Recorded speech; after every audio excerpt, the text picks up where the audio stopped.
Bonjour tout le monde, aujourd'hui on va parler de santé mentale et hygiène cérébrale, ou plutôt de quel est le rôle de l'hygiène cérébrale dans la santé mentale. Tout d'abord, je vous invite à encoder le mot hygiène en Spicto. Donc là, vous avez le cadran Spicto 26 alphabétique, extrait du Codex Picto, qui propose la correspondance entre un picto et une lettre. Chaque picto est charté. Je vous invite à faire attention aux petits détails que l'on voit dans les pictos. Donc une fois que c'est fait, on passe à la suite. Donc hygiène, ça s'écrit comme ici, avec une croix verte, une cible noire, une croix bleue, un carré mauve, une croix mauve, un rond jaune et une croix mauve. Hygiene cérébral. Quand on parle d'hygiène cérébrale, on met globalement 5 dimensions derrière. La première, ça va être bien manger. Dans l'alimentation, il y a boire, boire suffisamment d'eau chaque jour, à peu près 3 litres d'eau. Vous ferez vos recherches. Ici, c'est pas un cours exhaustif sur la science et la physiologie du corps humain.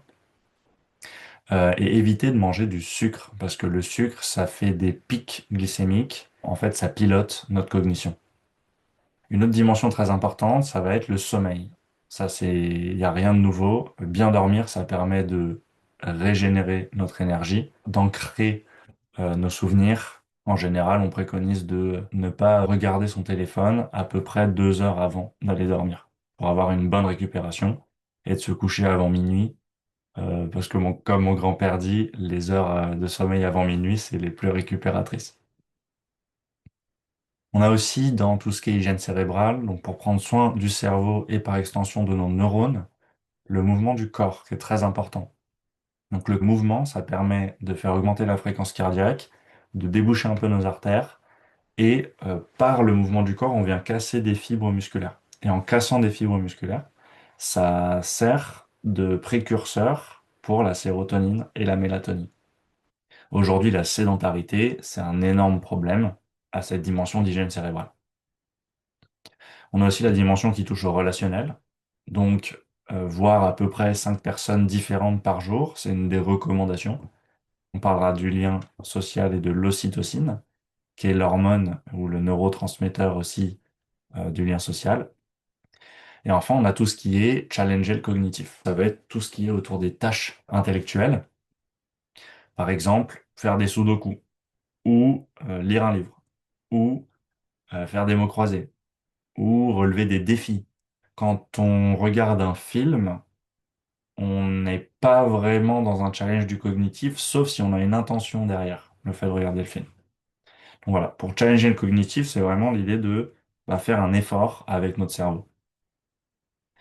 Et quand on parle de santé mentale, parce qu'au final, l'hygiène cérébrale, c'est la partie immergée de l'iceberg de la santé mentale. Et la santé mentale, c'est fonction donc de l'hygiène cérébrale et de quelque chose d'autre. Le point d'interrogation, ça invite à se poser des questions. Ça invite à donner du sens à ce qu'on expérimente. Ça invite à donner de la cohérence à tout ça. Donc en fait, la santé mentale, c'est fonction de l'hygiène cérébrale et du sens et de la cohérence. Quand on est en dissonance cognitive, on n'est pas en bonne santé mentale. D'où beaucoup de burn-out qu'on observe aujourd'hui dans la société, de surcharge mentale. Euh, voilà. Donc la notion de sens et de cohérence à la réalité qu'on expérimente, elle est vraiment très importante. Et j'aime bien cette citation de Guillaume Attias, un neuroscientifique auprès de qui je me suis formé en neurosciences cognitives. Il dit que l'individu se crée du sens dans un tout cohérent qui le tient. Et cette phrase, c'est un petit peu un mantra pour moi, parce que elle résume ce point d'interrogation. Donc santé mentale égale quelque chose qui est fonction de l'hygiène cérébrale, du sens et de la cohérence. Maintenant, je vais vous parler de challenger le cognitif. Donc vous vous souvenez de ce qu'on a écrit ici? C'est hygiène. H pour la croix verte, Y pour la cible noire, G pour la croix bleue, I pour le carré rose, E pour la croix rose, N pour le rond jaune et E pour la croix rose. Donc rien que encoder un mot avec le spicto, donc avec des pictogrammes, c'est-à-dire des formes et des couleurs, ça challenge le cognitif sur un premier niveau. Parce qu'on essaie de créer des liens entre du glyphique, du visuel, du pictogramme, et des lettres que l'on connaît déjà, et un sens que l'on connaît déjà aussi, hygiène. Comment challenger le cognitif avec justement le spicto? Donc là, quand on encode avec des formes et des couleurs, on vient faire appel à notre mémoire ou à nos systèmes de mémoire, c'est là où l'information est stockée, et on va aussi faire appel à nos modes de raisonnement. Et là, c'est comment on utilise l'information, on parle de flux d'informations dans notre cerveau. Challenger le cognitif, c'est faire appel à notre mémoire et mettre en mouvement ce qu'on a dans nos neurones. Aujourd'hui, Patrick Lattéro travaille sur différentes verticales d'application avec le Spicto. Et en encodant, par exemple, des nombres avec des pictogrammes, on peut faire du calcul en mode Spicto. Donc je vous invite à aller voir sur calculspicto.com ce que l'on propose. On peut aussi revisiter des grands classiques de la littérature française avec le Spicto. Donc par exemple, dans les Fables de La Fontaine, ici, sur la couverture de notre livre, chez Nergo Éditions, on a remplacé le A de Fable et le O de Fontaine par des pictogrammes. Le triangle rose correspond au A, le rond bleu correspond au O. Donc je vous invite à aller voir tout ça sur lecturespicto.com. Et enfin, on peut aussi jouer à différents jeux avec le Spicto. Parce que le Spicto, c'est une interface qui vient remplacer par des pictogrammes des choses. Par exemple, quand on joue au memory avec, ça peut être avec des animaux, et ben là, on vient jouer au memory avec des pictogrammes. Et on peut jouer à plein d'autres jeux différents. Donc je vous invite à aller voir sur Jim's Picto ce que nous proposons dans tout cet écosystème. Donc là, on parle d'écosystème parce que c'est vraiment différentes déclinaisons d'applications, faire du calcul, faire de la lecture, faire du sport neuronal sur Jim's Picto, et ça nous permet de challenger le cognitif. Donc pour résumer, quand on parle d'hygiène cérébrale, il y a plusieurs dimensions qui sont à prendre en compte. L'alimentation et l'hydratation, le sommeil, le mouvement du corps, le relationnel et le fait de challenger le cognitif. À tout ça, il faut aussi donner du sens et de la cohérence.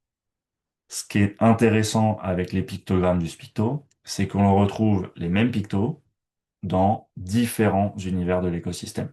Donc ça permet de limiter l'effort cognitif pour s'acclimater aux nouveaux exercices. Donc il y a une forme de cohérence entre tous les dispositifs que nous développons.